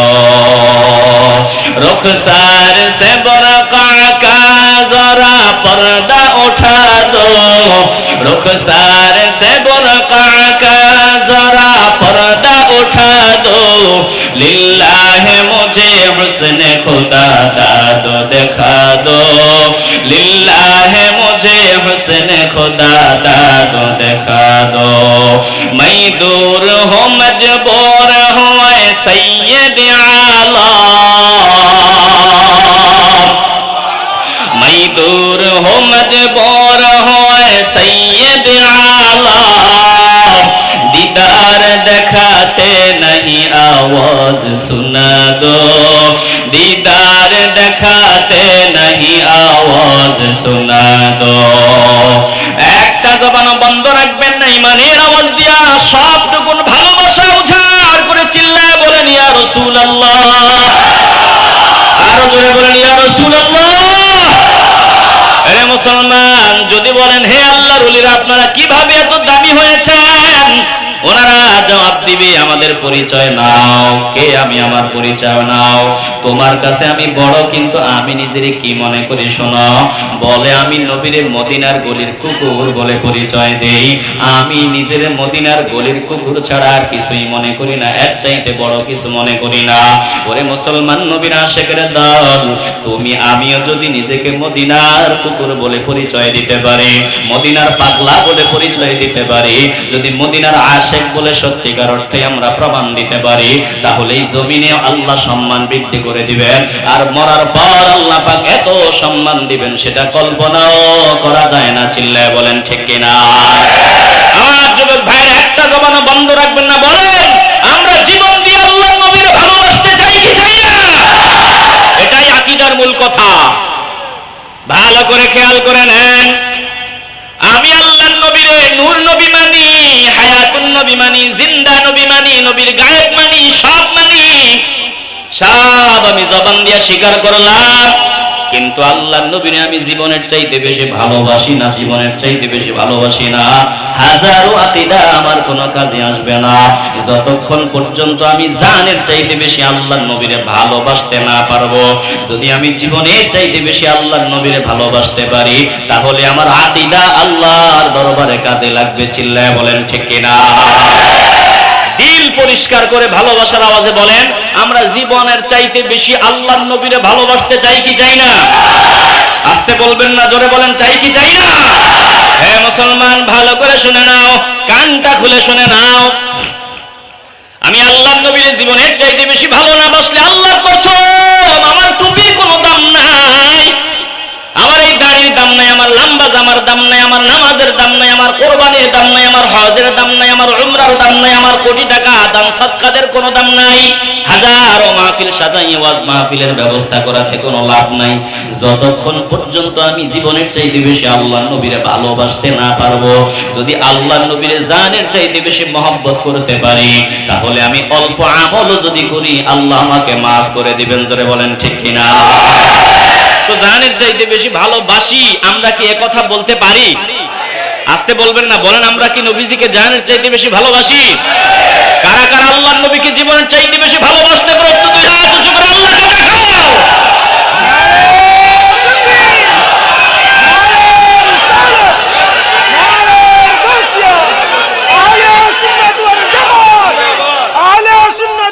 ভালো করে খেয়াল করে নেন সোজা কথা ক্লিয়ার কথা সব কিছুর মূল কথা আমি আমার নবীর জানের চাইতে বেশি মহব্বত করতেই হবে যদি আমি জান্নাতি বান্দা হতে চাই তাহলে যদি জানের চাইতে বেশি মহব্বত না করি আমার ঠিকানা হবে জাহান্নাম হে মুসলমান একটু ভালো করে বুঝে নাও হৃদয় দিয়া কথাগুলো অনুধাবন করে নাও বলো যে যাকে জীবনের চাইতে বেশি ভালোবাসে সে কি কখনো তার অপমান দেখে ঘরে বসে থাকতে পারে আপনি যাকে মহব্বত করেন জানের চাইতে বেশি ভালোবাসেন তার অপমান কি আপনি কখনো সহ্য করতে পারবেন আজ অনেকেই বলে নবীজির গালিগালাজ করে নবীজির বিরুদ্ধে বলে তোমগো এত অ্যালার্জি কেন ফ্রান্সে নবীর দুশমনি করেছে তোমাদের এত অ্যালার্জি কেন ওখানে করেছে আমরা এখানে বসে কি করব প্রিয় ভাই হে ভাই তোমার ইমানে দুর্বলতা তুমি এখনো আল্লাহর নবীর শান ও মান বুঝতে পারো নাই এজন্য তোমার জবান দিয়ে এমন বাজে কথা বের হয় ভালো করে কানটা খুলে কথাগুলো ভিতরে ঢোকায় নাও আমি কেন পাগলের মতো ময়দানে নামি নবীর ইজ্জত রক্ষার জন্য কেন ঘরে বসে থাকতে পারি না? ভালো করে শুনে নাও হে আমার ভাই, তোমার সামনে যদি তোমার মহব্বতের বিবির ইজ্জতে কেউ হামলা চালায়, বলো তুমি কি দাঁড়ায়া দাঁড়ায়া দেখতে পারবা? পারবা? তোমার সামনে যদি তোমার মহব্বতের কন্যার ইজ্জতে কেউ হামলা চালায়, বলো তুমি কি দাঁড়ায়া দাঁড়ায়া দেখতে পারবা? তোমার সামনে যদি তোমার বোনের ইজ্জতে হামলা হয়, তোমার সামনে যদি তোমার মায়ের ইজ্জতে হামলা হয়, অবশ্যই তুমি দাঁড়ায় থাকতে পারো না। তাহলে তুমি কাপুরুষ, ভীরু কাপুরুষ, তোমার মতো কাপুরুষ আর কেউ নাই যে নিজের মায়ের ইজ্জত রক্ষার জন্য এগিয়ে আসবে না, যে নিজের কন্যার ইজ্জত রক্ষার জন্য প্রাণপণ চেষ্টা করবে না। তার মতো বেয়াদব কাপুরুষ এই জমিনে আর দ্বিতীয়টা কেউ নাই। চিল্লায় বলেন ঠিক কিনা? ভাই তুমি যে বলো নবীরে গালি দেয়, তোদের সমস্যা কি? ওরে ভাই আমাদের কি ভালো করে শুনে নাও, আমরা তো আমার নবীর ভালোবাসার জন্য আমার মাকে বাদ দিতে পারি, আমার নবীর মহব্বতে আমি আমার বাবাকে বাদ দিতে পারি, আমার নবীর ভালোবাসায় আমার জান পর্যন্ত কুরবানি দিতে পারি। চিল্লায়া বলেন ঠিক কিনা? প্রমাণ দেখেন বদরের প্রান্তরে, বদরের প্রান্তরে আবু উবাইদা ইবনুল জাররাহ নবীর ইজ্জতে হামলা চালাবার জন্য একটা ব্যক্তি বারবার সামনে হাজির হয়, আর আবু উবাইদা ইবনুল জাররাহ এই ব্যক্তিটাকে নবীর ইজ্জতে হামলা চালানোর সুযোগ দিচ্ছে না। যখন ব্যক্তিটা বারবার সামনে আগাতে চায়, আবু উবাইদা রাদিয়াল্লাহু তাআলা আনহু আবু উবাইদা ইবনুল জাররাহ তাকবীরের আওয়াজ দিয়া দেহ থেকে এক কুপে গর্দান আলাদা করে দেয়। ভালো করে শোনো, এই মাত্র যার গর্দান আলাদা করেছে এই ব্যক্তিটাকে আল্লাহ পাক বলেন এটাই হলো ঈমানের, এটাই হলো প্র্যাকটিক্যাল প্রয়োগ। যারা যুগে যুগে আপনাকে মহব্বত করবে এটা হবে প্রমাণ, এটা হবে প্রমাণ। আবু উবাইদা ইবনুল জাররাহ এই মাত্র যার গর্দান আলাদা করে দিয়েছে নবীর ইজ্জতে হামলা চালাবার চেষ্টা করার কারণে, ওই ব্যক্তিটার কেউ না যিনি তাকে জন্ম দিয়েছেন, জন্মদাতা পিতার গর্দান আমার নবীর ভালোবাসায় আলাদা করে দিয়েছে। আল্লাহ বলেন হাবিব দোস্ত জানায় দেন, আমার বান্দাদের জানায় দেন, আপনার উম্মতদের কাছে আপনি প্রচার করে দেন, এই রকম মহব্বত যতক্ষণ পর্যন্ত আপনারে না করবে ততক্ষণ পর্যন্ত আমার প্রিয় বান্দা হওয়া যাবে না। বলে আমার নবীর ইজ্জতে হামলা চালাবার জন্য যদি বাবা হাজির হয়, ওয়ালাউ কানু আবাহুম, যদি আমার নবীর ইজ্জতে হামলা চালাবার জন্য বাবা হাজির হয়, ওরা বাবার গর্দান আলাদা করে দিতে হাত কাঁপবে না। আও আবনাহুম, যদি সন্তান হাজির হয় তারা সন্তানের বিরুদ্ধে দাঁড়ায় যাবে। আও ইখওয়ানাহুম, যদি কলিজার টুকরা ভাই নবীর ইজ্জতে হামলা চালাবার জন্য ময়দানে হাজির হয়, ভাইয়ের বিরুদ্ধে নবীর আশিকরা সামনে হাজির হয়ে যাবে, দাঁড়িয়ে যাবে। আও আশিরাতাহুম, অথবা রক্তের সম্পর্কের কেউ যদি সামনে হাজির হয় নবীর দুশমন হয়ে, আল্লাহ পাক বলেন রক্তের সম্পর্কে প্রাধান্য না দিয়ে আপনার ভালোবাসাকে প্রাধান্য দিবে। আপনার ভালোবাসার প্রমাণ দেওয়ার জন্য রক্তের সম্পর্ক বাদ দেওয়া লাগলে দিবে। আপনার ভালোবাসার প্রমাণের জন্য যতক্ষণ পর্যন্ত এইরকম আমার আবু উবাইদার মতো হতে না পারবে, আবু উবাইদা ইবনুল জাররাহর মতো হতে না পারবে, ততক্ষণ পর্যন্ত তাদের গোটা জীবনের কোন আমল আল্লাহর দরবারে আল্লাহ বলেন কবুল করব না, আমি কবুল করব না। একটা জবানও বন্ধ রাখা যাবে না। ঈমানের আওয়াজ দিয়া, মহব্বতের আওয়াজ দিয়া বলো, আবু উবাইদা ইবনুল জাররাহর মতো আমরা নবীর ভালোবাসার প্রমাণ যদি দিতে হয়, আমরা এমন ভাবে প্রমাণ দিতে চাই কি চাই না? পৃথিবীর একটা আদালত আছে, ওই আদালতে সর্বোচ্চ শাস্তির ব্যবস্থা হয়, আর হাজার হাজার কোটি কোটি ইমানদার বান্দার হৃদয়ের আদালতের একটা রায় তোমরা শুনে নাও। যে বা যারা আমার নবীর বিরুদ্ধে কথা বলবে, গোস্তাখে রাসূল যারা হবে, নবীকে যারা গালি দিবে, মুসলমানদের আদালতের রায় হলো ওদের সাজা মৃত্যুদণ্ড। এটাই হবে রায়, এটাই হবে ফয়সালা। মাননীয় সরকার বাহাদুরের কাছে আমাদের অনুরোধ, আমাদের ক্ষমতার লোভ নাই, আমরা গদি চাই না। আপনারা 20 বছর 30 বছর 50 বছর ক্ষমতায় থাকেন, কোনো অসুবিধা নাই।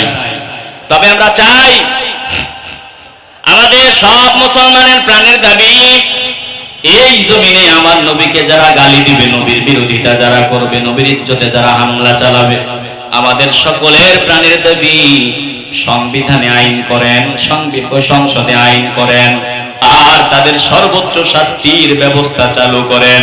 যদি আপনার আমলে, আপনার শাসন আমলে গোস্তাখে রাসূলদের সর্বোচ্চ শাস্তির আইন আপনি পাশ করতে পারেন, আপনি থাকবেন না, আপনাকে কিয়ামত পর্যন্ত এই বাংলার মানুষগুলা মাথার তাজ বানায় রাখবে। চিল্লায় বলেন ঠিক কিনা? আপনি চলে যাবেন, আপনি থাকবেন না, কিন্তু আপনি গিয়াও চির অমর হয়ে থাকবেন মুসলমানদের অন্তরে। চিল্লায় বলেন ঠিক কিনা? কষ্ট হচ্ছে আপনাদের? বলেন, আমরা যতক্ষণ আল্লাহর নবীরে জানের চাইতে বেশি মহব্বত না করব, ততক্ষণ কি আল্লাহর কাছে প্রিয় বান্দা হতে পারবো?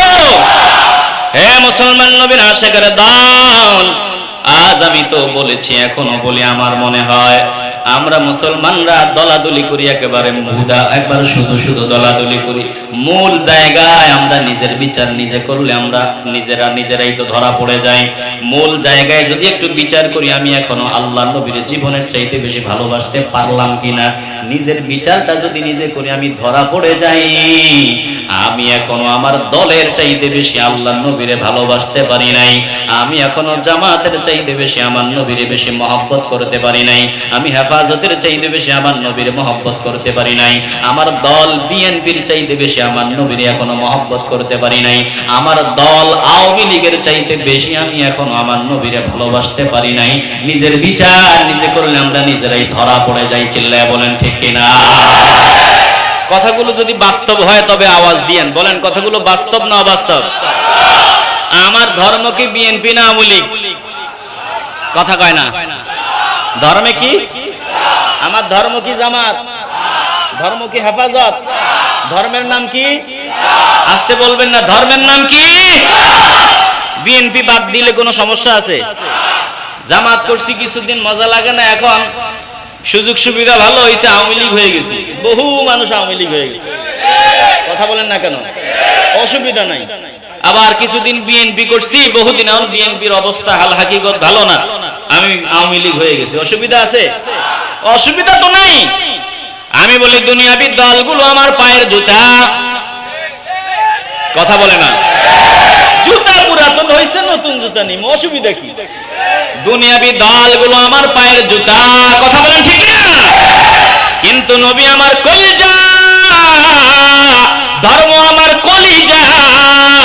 চাইলেই দল পাল্টানো যায়, চাইলেই নবীকে কলিজা থেকে সরানো যায় না। চিল্লায় বলেন ঠিক না?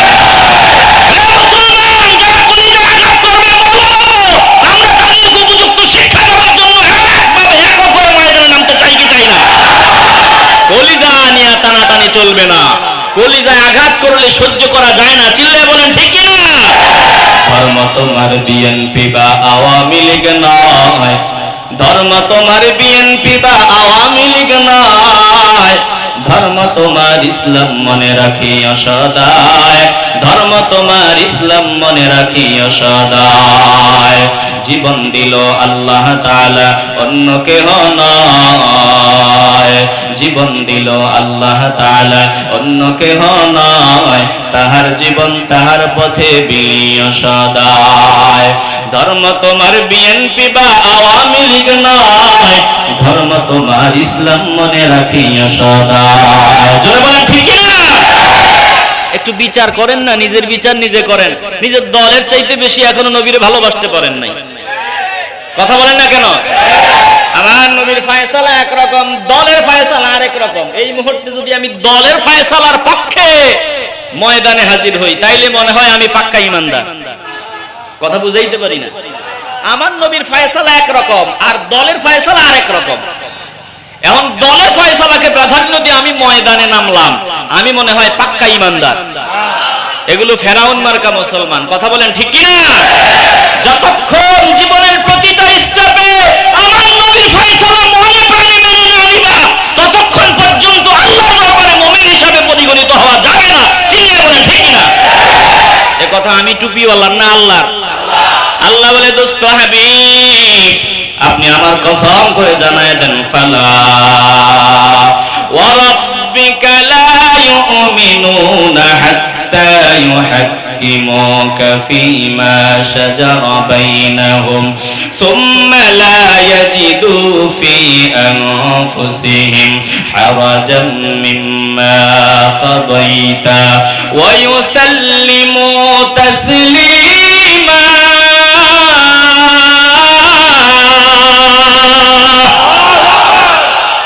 ভালো করে কথাগুলো অনুধাবন করে নেন। আল্লাহ পাক বলেন আপনি আমার কসম করে বলেন, আল্লাহর রাসূলকে আল্লাহ বলেন দোস্ত আপনি আপনার রবের কসম করে বলেন, ততক্ষণ পর্যন্ত তারা এক মুমিন হতে পারবে না যতক্ষণ পর্যন্ত তাদের মাঝে সংঘটিত সমস্যায়, তাদের মাঝে যত সমস্যা আসবে ওই সমস্যাগুলোয় আপনি নবী আমার মাধ্যমে যেই ফয়সালা দিয়েছেন, আপনার ফয়সালা মনে প্রাণে যখন মেনে না নিবে ততক্ষণ পর্যন্ত তারা একজন মুমিন হতে পারবে না। ওরে মুসলমান নবীর আশিকের দল, যতক্ষণ পর্যন্ত আমার নবীর ফয়সালা মেনে না নিবা ততক্ষণ পর্যন্ত মুমিন হওয়া যাবে না। একটা জবান বন্ধ রাখা যাবে না। একটু ভালোবাসার আওয়াজ দিয়ে বলেন আমরা প্রতিটা স্টেপে নবীর ফয়সালা মানতে চাই কি চাই না? আর নবীর ফয়সালা মানার জন্য সাহাবায়ে কেরাম সব দিয়ে দিতেন, সব দিয়ে দিতেন। নবীর ফয়সালা যেটা, আল্লাহর নবী যে ফয়সালা করেছেন সেটাই প্রকৃত ফয়সালা, এর বাইরে আর কোনো কথা চলতে পারে না। কথা বলেন ঠিক না?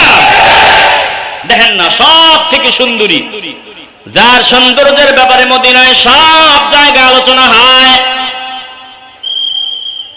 ইবনু আল ওয়াহাবের কন্যা, সুন্দরী কন্যা। নবীর ফয়সালা কত দামি, ভালো করে শুনেন নবীর ফয়সালা কত দামি। সাদ আল আসওয়াদ আস-সুলমি রাদিয়াল্লাহু তাআলা আনহু একজন কালো সাহাবা, কালো সাহাবা, এতটাই কালো যার কোনো ক্লাসিফিকেশন নাই, কালো। কেউ মেয়েটা পর্যন্ত দিতে চায় না, মনে কষ্ট যে কেউ মাইয়াও দিতে চায় না। মানুষ কালো হইতে পারে কিন্তু মনটা তো আর কালো না। কথা বলেন না কেন? কালো হইলেও তার একটা মন আসেনি। সাদ আল আসওয়াদ আস-সুলমি রাদিয়াল্লাহু তাআলা আনহু আল্লাহর নবী রাহমাতুল লিল আলামিনের সামনে দাঁড়ায় চোখের পানি ছেড়ে বলে ইয়া রাসূলুল্লাহ আমিও কি জান্নাতে যাব? আল্লাহর নবী জবাব দেয় হ্যাঁ, মুস্কি হাসি দিয়ে বলে সাদ আল আসওয়াদ তুই কি বলতে চাও, তুমি কি বলতে চাও? বলার আগে আমি নবী তোমার কথা তোমারে জানায় দিচ্ছি, চিল্লায় কোন সুবহানাল্লাহ। সাদ রে, মনের কষ্ট তো আমি বুঝি, আল্লাহ তোমারেও মন দিয়েছে। হে সাদ আল আসওয়াদ, কেউ তোমারে মেয়ে দিতে চায় না, যাও আমি নবী সিদ্ধান্ত দিলাম, আমি নবী ফয়সালা দিলাম। এই মদিনার ওই যে নেতা মানুষ নতুন নতুন আমার আশিক হয়েছে, মুসলমান হয়েছে, ইবনু আল ওয়াহাবের কাছে যাও, তার একটা সুন্দরী কন্যা, ওই কন্যার ব্যাপারে প্রস্তাব দাও, আমি নবীর ফয়সালা শোনায় দাও, গিয়া বলবা তার কন্যাকে যাতে তোমার সাথে বিয়ের বন্দোবস্ত করে দেয়, চিল্লায় এখন সুবহানাল্লাহ। সাদ আল আসওয়াদ মারছে দৌড়, গিয়া সালাম দিয়েই বলে আল্লাহ রাসূলের অর্ডার, রাসূলের সিদ্ধান্ত, রাসূলের কথা, আপনার সুন্দরী কন্যা দেরি করবেন না, আমার সাথে বিয়ের ব্যবস্থা করে দেন। ইবনু আল ওয়াহাবের মাথায় যেন আকাশ ভেঙে পড়লো, কলিজার টুকরা কন্যা আমি এমন কালো লোকটার হাতে তুলে দেব। চিন্তায় পড়ে গেলেন, জবাব নাই, চিন্তায় পড়ে গেলেন, তিনি দ্বিধা সংকোচে পড়ে গেলেন, কি করব, কি করা যায়, এই সিদ্ধান্ত কেমনে মানা যায়? ওই যে পর্দার আড়াল থেকে কন্যা দাঁড়িয়ে দাঁড়িয়ে অবস্থাটা পর্যালোচনা করতেছে, দেখতেছে। বাবার এই অবস্থা দেখে কন্যা ডাক দিয়ে বলে হে বাবা, আফসোস তোমার জন্য, আফসোস, তুমি কেমন নবীর উম্মত, আল্লাহ নবীর ফয়সালা যে উম্মত দাবি করে মানবে না সে নবীর উম্মত হতে পারে না। নবী সিদ্ধান্ত দিয়েছে, নবীর সিদ্ধান্ত যতক্ষণ পর্যন্ত না মানবা ততক্ষণ মুমিন হতে পারবা না। কেমন উম্মত তুমি হইলা, কেমন নবীর আশিক তুমি হইলা, নবীর সিদ্ধান্ত তুমি জবাব দিতে দিতে সংকোচে পড়ে গেলা, দেরি করবা না। হে আল্লাহর বান্দা, তুমি গিয়া রাহমাতুল লিল আলামিন রে শোনায় দাও, আমি আল্লাহর বান্দি নবীর সিদ্ধান্ত মাথা পেতে নিলাম, নবীর সিদ্ধান্ত মেনে নিয়ে আমি তোমাকে বিয়ে করার জন্য তৈরি হয়ে গেলাম। চিল্লায় বলেন সুবহানাল্লাহ, আল্লাহু আকবার। কি সমস্যা সমস্যা? হুজুর আসছে নাকি?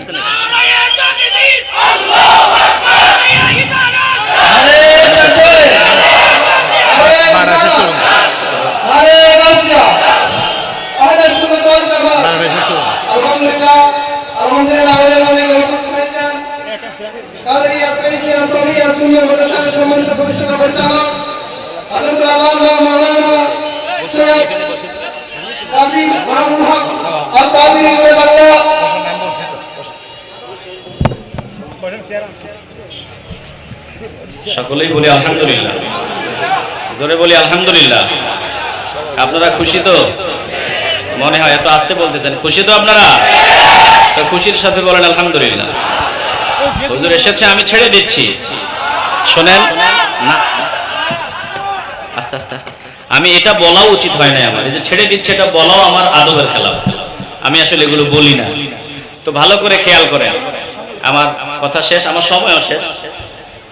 আল্লাহ নবীর সিদ্ধান্ত যদি কেউ না মানে সে কি নবীর উম্মত হতে পারে? আসতে বলবেন না, পারে? প্রতিটা স্টেপে নবীর সিদ্ধান্ত আছে না নাই? আমি যে ব্যবসা করব, এই এখন অনেকের ভালো লাগবে না, এই মুহূর্তে অনেকের ভালো লাগবে না। আমি যে ব্যবসা করব, এখানে নবীর সিদ্ধান্ত আছে না নাই? আমি যে কোনো কাজ করব, সব কাজে আল্লাহ প্রদত্ত সিদ্ধান্ত নবীর মাধ্যমে আমাদেরকে আল্লাহ তাআলা দিয়ে দিয়েছেন। চিল্লায় বলেন ঠিক কিনা? না মানলেও মুমিন। আসতে বলবেন না, না মানলেও মুমিন। ভালো করে খেয়াল করে নেন। আল্লাহর বান্দি জবাব দেয়, দ্রুত গতিতে যাও, আমি নবীর সিদ্ধান্ত মাথা পেতে মেনে নিলাম। আল্লাহর নবী রাহমাতুল লিল আলামিনের সামনে যাওয়ার পর আল্লাহর নবী রাহমাতুল লিল আলামিন বিয়ের বন্দোবস্ত করে দেয়। ভালো করে বুঝে নেন, যারা নবীর পাগলা হয়, যারা নবীর আশিক হয়, আল্লাহ পাক বলেন হুয়া খায়রুম মিম্মা ইয়াজমাউন। দুনিয়াবি যত সম্পদ, যত কিছু রয়েছে, সব চাইতে দামি সম্পদ হলো রাহমাতুল লিল আলামিন। এরে মুসলমান, যদি আল্লাহর নবীকে মহব্বত করতে পারো, এই দুনিয়াতে আল্লাহ কত সম্মান তোমারে দান করবে তুমি কল্পনাও করতে পারবা না। দুনিয়াতেও সম্মান, পরকালেও সম্মান। আল্লাহর ওলিদের দিকে নজর দাও, টাকা পয়সা ছিল না, গরিব হালতে জীবন কাটায় দিছে, কিন্তু বিদায়ের পর আকাশচুম্বী সম্মান। কিয়ামত পর্যন্ত যত দিন যাবে তাদের সম্মান বাড়তেই থাকবে। দুশমনের দল যতই আল্লাহর ওলিদের সম্মান নিয়ে টানাটানি করবে, তারাই ধ্বংস হবে। আর আল্লাহর নবীর আশিকদের সম্মান আল্লাহ দিন দিন আকাশচুম্বী করে দিবে। চিল্লায় বলেন ঠিক কিনা? ভালো করে শুনে নাও, সাআদ আল আসওয়াদ আস-সুলমি রাদিয়াল্লাহু তাআলা আনহুর সাথে বিয়ে হয়ে গেল। মোহরানা 400 দিরহাম। মোহরানা সাআদ আল আসওয়াদ ডাক দিয়ে বলে, ইয়া রাসূলুল্লাহ, জীবনেও তো 400 দিরহাম দেখি নাই, এত টাকা পাবো কোথায়? আল্লাহ নবী জবাব দেয়, আলী আল নুমান ইবনে আউফের কাছে যাও, 200 দিরহাম নিবা। উসমান রাদিয়াল্লাহু তাআলা আনহুর কাছে যাও, 200 দিরহাম নিবা। 400 দিরহাম মোহরানার ব্যবস্থা হয়ে গেল, বিয়ে শাদী হয়ে গেল, নতুন সুন্দরী বউ বাসার ঘরে অপেক্ষায় আছে। সাআদ আল আসওয়াদ বাজারে গেলেন সুন্দরী বউয়ের জন্য একটু গিফট কেনার জন্য, গিফট কিনবেন। হঠাৎ কানের মধ্যে আওয়াজ, নবীর ইজ্জতে হামলা চালাবার জন্য বেঈমানরা ময়দানে হাজির হয়েছে। কে আছো তোরা, আয় আয় আয়, নবীর ইজ্জত রক্ষার জন্য জীবন দিবি, জলদি করে আয়। একটা জবান বন্ধ রাখবেন না, বলেন যখন ডাক আসবে নবীর ইজ্জত রক্ষার জন্য ময়দানে নামার জন্য, বলো হুসাইনি সৈনিকের দল, আমরা ডাক আসলে নবীর ইজ্জত রক্ষার জন্য ময়দানে নামতে তৈরি আছি কিনা? আসতে বলবেন না, জোরে বলেন রাজি আছি কিনা? হুসাইনি কাফেলার এই সময় দরকার, হুসাইনি কাফেলার এই সময় দরকার, বলো রে ভাই হুসাইনের প্রেমিক হবি কে? যারা রাজি আছেন সবটুকুন শক্তি দিয়ে বলবেন আমরা সকলে। পারবেন না? যারা রাজি আছেন তারা সবটুকুন শক্তি দিয়ে বলবেন আমরা সকলে। পারবেন? বলো রে ভাই হুসাইনের প্রেমিক হবি কে? হুসাইনি কাফেলার এই সময় দরকার, হুসাইনি কাফেলার এই সময় দরকার, বলো রে ভাই হুসাইনের প্রেমিক হবি কে? বকপাতি বার জাতি ওরা পিছে দেখানোর নয়, শহীদ হওয়া স্বপ্ন ওদের শোনা পরিচয়। কথা বলেন ঠিক কি না? বুক পাতিবার জাতি ওরা পিছে দেখানোর নয়, শহীদ হওয়া স্বপ্ন ওদের শোনা পরিচয়। এই কাফেলায় চলতে চলতে, এই কাফেলায় চলতে চলতে জীবন দিবি কে? আমরা সকলে যারা রাজি তারা বলবেন আমরা সকলে। এই কাফেলায় চলতে চলতে জীবন দিবি কে? জোরে, এই কাফেলায় চলতে চলতে জীবন দিবি কে? এই কাফেলার সাথী যারা বসে থাকে না, পাগল হয়ে যায় রে ছুটে সোনার মদিনা। ঠিক না বলে? এই কাফেলার সাথী যারা বসে থাকে না, পাগল হয়ে যায় রে ছুটে সোনার মদিনা। মদিনারি পাগল হতে, মদিনারি পাগল হতে রাজি আছিস কে?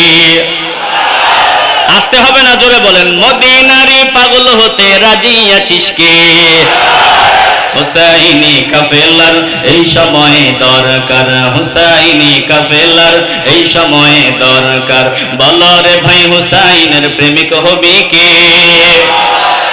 ভালো করে খেয়াল করে নাও, সাদ আল আসওয়াদ আস-সুলমি রাদিয়াল্লাহু তাআলা আনহু দাঁড়িয়ে আছে ঘরে, বাসর ঘরে নতুন বউ, সুন্দরী বউ ইন্তজার করতেছে। বিবির জন্য গিফট কেনার জন্য বাজারে আসছিল। এখন আওয়াজ, নবীর ইজ্জতে হামলা চালাবার জন্য বেঈমানরা ময়দানে হাজির হয়েছে। ও নবীর আশিকের দল, তোরা কে আছো কোথায়? আয় আয় আয়, নবীর ইজ্জত রক্ষার জন্য ময়দানে হাজির হ। সাদ আল আসওয়াদ আস-সুলমি রাদিয়াল্লাহু তাআলা আনহু এই টাকাগুলো দিয়া চিন্তা করলেন আমি বিবির জন্য কিছুই কিনবো না। টাকা দিয়ে একটা ঘোড়া কিনে নিলেন, একটা তরবারি কিনে নিলেন। ঘোড়া তরবারি নিয়ে ময়দানের দিকে ধাবিত হয়।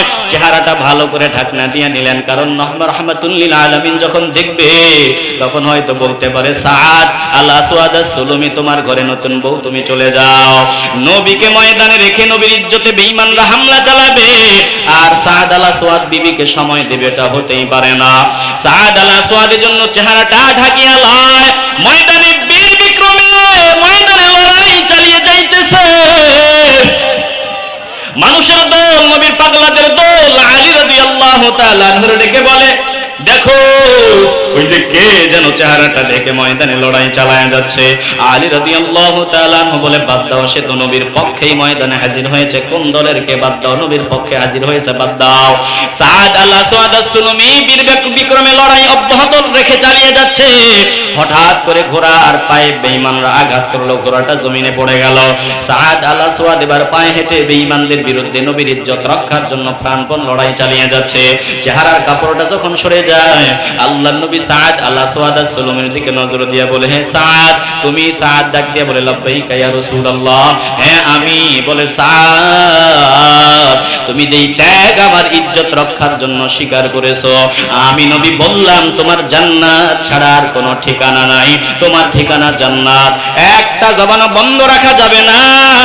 একটু ভালোবাসার আওয়াজ দিয়া বলবেন, আমার নবী যে বলল তুমি জান্নাতি, বলেন সাদ আল আসওয়াদ আস-সুলমি কি জান্নাতি হইতে দেরি হয়েছে?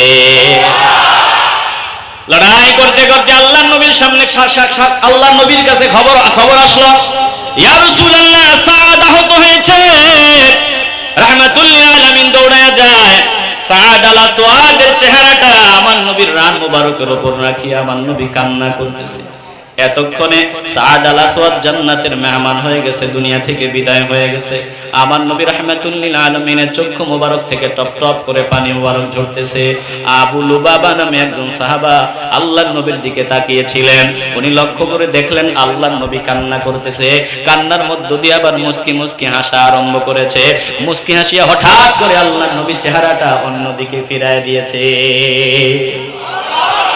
আবু লুবাবা নামের সাহাবা ডাক দিয়া বলে, ইয়া রাসূলুল্লাহ, এমন আলামত তো জীবনে দেখি নাই। আপনি কান্না করলেন, কান্নার ভিতরেই হাসলেন, আবার আপনার চেহারাটা অন্যদিকে ফিরায় নিলেন, এর কারণটা কি? আল্লাহর নবী বলে, শুনিয়া লও, আমি নবী দেখেছি, আমি যা দেখি তোমরা তো দেখো না। আমি রাহমাতুল লিল আলামিন দেখেছি, এসে আমার জন্য কেমন ত্যাগ স্বীকার করেছে, আমার ইজ্জত রক্ষার জন্য কেমন কোরবানি সে দিয়েছে। এজন্য আমি কান্না করা শুরু করলাম। কিন্তু আমি চক্ষু মোবারক দিয়ে দেখলাম ইতিমধ্যে আমার প্রিয় সাহাবা হাউজে পৌঁছে গেছে। জিজ্ঞাসা জিজ্ঞাসা করা হয়, ইয়া রাসূলুল্লাহ হাউস কি? বলে হাউসটা হলো দুধের চাইতে সাদা, মধুর চাইতেও মিঠা, বরফের চাইতেও ঠান্ডা। আমার পাগলারা জমিন থেকে বিদায় হওয়ার পর তাদেরকে হাউস থেকে এক পেয়ালা পান করানো হবে, আর কখনোই তাদের তৃষ্ণা থাকবে না। চিল্লায়া বলেন সুবহানাল্লাহ। আল্লাহ নবী বলেন, আমি দেখলাম ইতিমধ্যে সে হাউজে পৌঁছে গেছে, এজন্য আমি হাসলাম। বলে তাইলে চেহারা মুবারক অন্যদিকে ফিরায় নিলেন কেন? আল্লাহ নবী জবাব দেয়, আমি দেখেছি জান্নাতের ওই যে দুনিয়ার বিবিকে বাদ দিয়া আমার পাগল হয়ে আমার ইজ্জত রক্ষার জন্য ময়দানে হাজির হয়ে শাহাদাতের পেয়ালা পান করলো। আমি দেখলাম আল্লাহ তাআলা তার জন্য জান্নাতের বিবিদের পাঠায় দিচ্ছে, জান্নাতের বিবিরা তাকে রিসিভ করার জন্য হাজির হইতেছে। আমি নবী নজর দিয়া দেখলাম তাদের কাপড় হাঁটুর উপরে উঠে যায়। এজন্য আমি লজ্জায় আমার চেহারা মোবারকটা অন্যদিকে ফিরিয়ে নিলাম। এর মুসলমান নবীর আশিকের দল, যারা আল্লাহর নবীর ভালোবাসায় জীবন কুরবানি দেয়, দুনিয়া থেকে বিদায় হতে দেরি আমার নবীর সাথে মিলিত হইতে দেরি হবে না। একটা জবানও বন্ধ রাখবা না। ২,০০০ বছর আগে কালো সাহাবা নবীর মহব্বতে জীবন দেয়, ১,৫০০ বছর পরে আজ আপনাদের সামনে আমি বর্ণনা করি। কিয়ামত পর্যন্ত এভাবে সম্মান বৃদ্ধি হতেই থাকবে। আর বিদায়ের সাথে সাথেই নবীর দিদার তো এটা আল্লাহ তাআলা জুটায় দিবে। একটা জবানও বন্ধ রাখবেন না, ঈমানের আওয়াজ দিয়া বলেন। আল্লাহ বলেন, হুয়া খায়রুম মিম্মা ইয়াজমাউন। আমার নবী এমন নিয়ামত, দুনিয়াবি যত সম্পদ আছে সব থেকে দামি সম্পদ হলো আমার নবী। আল্লাহ তাআলা বলেন, কুল মাতাউদ দুনিয়া কলিল। এই দুনিয়াবি যত সম্পদ আল্লাহ বলেন সব তুচ্ছ নগণ্য, এগুলোর কোনো দাম আমার কাছে নাই। ওই আসমান জমিন সৌর জগৎ নবমণ্ডল ভূমণ্ডল গ্রহ নক্ষত্র, এগুলোর কোনো দাম আমি আল্লাহর কাছে নাই। আয় আল্লাহ, কোন জিনিসটা আপনার কাছে দামি? বলে আমার নবীর হাসি মোবারকটা আমার কাছে দামি, আমার নবীর হাঁটা মোবারক আমার কাছে দামি, আমার নবীর কথা মোবারক আমার কাছে দামি, আমার নবীর বাথরুমে যাওয়া আমার কাছে দামি, আমার নবী প্রস্রাব মোবারক আমার কাছে দামি, আমার নবীর গোটা জীবনটা আমার কাছে দামি। আর কোনো কিছুর দাম আমি আল্লাহর কাছে নাই। ওয়া ইন্নাকা লাআলা খুলুকিন আযীম।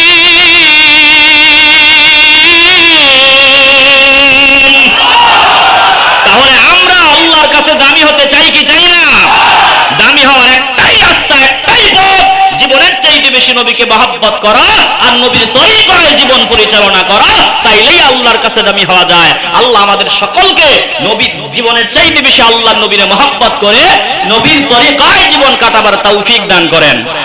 প্রিয় ভাইরা, মিলাদুন নবীর পক্ষে আমরা আছি না নাই? আসতে বলবেন না, জোরে বলেন আছি না নাই? বহু আলোচনা। এই যে ঈসা আলাইহিস সালামের ব্যাপারে কোরআনে আয়াত, আল্লাহর কাছে দোয়া করেছেন, রব্বানা আনজিল আলাইনা মাইদাতাম মিনাস সামা। আয় আল্লাহ, আপনি আমাদের জন্য আসমান থেকে একটা খাবার ভর্তি ডিশ নাজিল করে দেন। যেই দিন আপনি আমাদের জন্য ডিশটা নাজিল করবেন, তাকুনু লানা ঈদাল লিআউয়ালিনা ওয়া আখিরিনা, এই দিনটা আমাদের আগের পরের সকলের জন্য ঈদের দিন হিসাবে পরিগণিত হবে। এত আসতে বলবেন সুবহানাল্লাহ। শোনেন, ঈসা আলাইহিস সালাম একটা ছোট একটা খাবার ভর্তি ডিশ পাওয়ার দিনটাকে যদি ঈদের দিন বলেন, আর আল্লাহ যদি এই ব্যাপারটা সাপোর্ট করে কোরআনে আয়াত নাযিল করেন, তাইলে আমরা উম্মতে মুহাম্মদী আমার নবীকে পেয়ে ওই দিনটাকে ঈদের দিন বললে যদি কারো এলার্জি বাড়ে, বুঝতে হবে তারা দুশমন। চিল্লায়ে বলেন ঠিক কি না? একটা খাবার ভর্তি ডিশ পাইয়া যদি তিনি বলেন এই দিনটা ঈদের দিন, আমরা নবীকে পাইয়া ওই দিনটা ঈদের দিন বললে যদি কারো অ্যালার্জি বাড়ে, আর আমরা কি বলতে পারি তাদের? কষ্ট হচ্ছে আপনাদের? শোনেন একটু ভালো করে শোনেন। রাহমাতুল লিল আলামিনের হাদিস, শায়খ আলবানী এই হাদিসটাকে তার ওই যে সহিহুল জামে কিতাবের মধ্যে এনেছেন 2279 নম্বর হাদিস, ও যে এটা এনেছে। আর ইবনে মাজাহ হাদিসটা এসেছে, ইবনে মাজাতেও হাদিসটা এসেছে, একটু খেয়াল করে নেন। রাহমাতুল লিল আলামিন বলেন, ইন্না ইয়াউমাল জুমআতি সাইয়্যিদুল আইয়াম। আল্লাহর কাছে দিনের মধ্যে শ্রেষ্ঠ দিন, দিনের মধ্যে শ্রেষ্ঠ দিন হলো জুমআর দিন। সাইয়্যিদুল আইয়াম ওয়া আযমুহা ইনদাল্লাহ ওয়া আযমুহা ইনদাল্লাহ, এই দিনটা আল্লাহর কাছে আযম দিন, মহান দিন, দামি দিন। কেন দামি দিন? রাহমাতুল লিল আলামিন বলেন, খালাকাল্লাহু ফীহি আদামা, এই দিনে আল্লাহ তাআলা আদম আলাইহিস সালামকে সৃষ্টি করেছেন। সুবহানাল্লাহ বলবেন না? ওয়াহবাতাল্লাহু ফীহি আদামা ইলাল আরদি, এই দিনে আল্লাহ তাআলা আদম আলাইহিস সালামকে পৃথিবীতে পাঠিয়েছেন। এই হলো দুইটা কারণ, ভালো করে খেয়াল করেন। তৃতীয় কারণ, ওয়াফিহি তুওয়াফাল্লাহু আদামা, এই দিনে আল্লাহ তাআলা আদম আলাইহিস সালামকে ইন্তেকাল দিয়েছেন। সুবহানাল্লাহ বলেন। আমার কথা শেষ, একটু মনোযোগ দিয়ে শুনতে হবে। এই যে জুমার দিনটা আল্লাহর কাছে আজম দিন, মহান দিন, দামি দিন। কেমন দামি দিন? বলে ঈদুল আযহা এবং ঈদুল ফিতরের চাইতেও আল্লাহর কাছে ওয়া হুয়া আযমু ইনদাল্লাহি মিন ইয়াউমিল আযহা ওয়া ইয়াউমিল ফিতরি, এই দিনটা আল্লাহর কাছে ঈদুল আযহা এবং ঈদুল ফিতরের চাইতেও দামি। কেন দামি? ফিহি খামসু খিলাল, এই দিনের 5টা বৈশিষ্ট্য আছে। কয়টা? আস্তে বলবেন না, জোরে বলেন, কয়টা? আল্লাহর কাছে এই দিনটা ঈদুল আযহা ঈদুল ফিতরের চেয়েও দামি। কেন দামি? এই দিনের 5টা বৈশিষ্ট্য এমন আছে, অন্য কোন দিনের এমন বৈশিষ্ট্য নাই। 5টা বৈশিষ্ট্য কি? বলে খালাকাল্লাহু ফিহি আদামা, এই দিনে আল্লাহ আদমকে সৃষ্টি করেছেন। ওয়া আহবাতাল্লাহু ফিহি আদামা ইলাল আরদি, এই দিনে আল্লাহ আদম আলাইহিস সালামকে পৃথিবীতে পাঠিয়েছেন। ওয়া ফিহি তুওয়াফাল্লাহু আদামা, এই দিনে আল্লাহ আদম আলাইহিস সালামকে ইন্তেকাল দিয়েছেন। আল্লাহু আকবার বলবেন না? ভালো করে খেয়াল করে নেন। এরপরে এই দিন এমন একটা সময় আছে, আল্লাহর বান্দাগণ আল্লাহর কাছে যা চাইবে আল্লাহ পাক তাই দিবে। মা লাম ইয়াসআলু হারামা, যদি হারাম কিছু না চায়। এ হলো চতুর্থ বৈশিষ্ট্য। পঞ্চম বৈশিষ্ট্য হলো ওয়াফিহি তাকুমুস সাআহ, এই দিনে কিয়ামত হয়ে যাবে। চিল্লায়া বলেন সুবহানাল্লাহ। তাহলে এই যে দিনটা আল্লাহর কাছে দামি, এই দিনে আদম নবীর আগমন, এই দিনে ইন্তেকাল, এই দিনে সৃষ্টি করা হয়েছে, এই দিনে বান্দা যা চাইবে আল্লাহ কবুল করবে। এই দিনে হারাম যদি কিছু না চায়, আবার এই দিনে আল্লাহ পাক কিয়ামত দিয়ে দিবে। কথা কি বুঝতেছেন আপনারা? তাহলে শুনেন, আগমনের দিন, সৃষ্টির দিন, ইন্তেকালের দিন। আল্লাহ বলেন এই দিনটা ঈদুল আযহা ওয়া হুয়া আযমু ইনদাল্লাহি মিন ইয়াউমিল আযহা ওয়া ইয়াউমিল ফিতরি, ঈদুল আযহা এবং ঈদুল ফিতরের চাইতেও আমি আল্লাহর কাছে দামি ঈদের দিন। এত আস্তে বলবেন সুবহানাল্লাহ। এই যে অনেক ভাইরা বলেন নবীর আগমন ওফাত, আপনারা যে আনন্দ করেন শুধু, কান্না করেন না কেন? সহিহ হাদিস ভালো করে দেখে নাও। আদম আলাইহিস সালামের আগমন ওফাত এবং দুনিয়াতে আসা একই দিনে। এই দিনটা আল্লাহর কাছে ঈদের দিন হয়েছে। আমার নবীর আগমন, আমার নবীর ওফাত একই দিনে হওয়াতে ঈদের দিন হবে না কেন? বললে অসুবিধা কি? এটা আমাদের জানার দরকার। চিল্লায় বলেন ঠিক কি না? আমার ভাইরা, আমি আর বিস্তারিত কথা বলতেছি না, আমরা শুধু এতটুকুই বলবো, জানের চাইতে বেশি আল্লাহর নবীরে ভালোবাসেন, নবীর ইজ্জত রক্ষার জন্য সবাই ঐক্যবদ্ধ হন। তারপরে আল্লাহর নবীর মহব্বত অন্তরে রেখে নবীর তরিকায় জীবন কাটান। আল্লাহ আমাদের সকলকে কবুল করুন। আসসালামু আলাইকুম ওয়া রাহমাতুল্লাহি ওয়া বারাকাতুহু।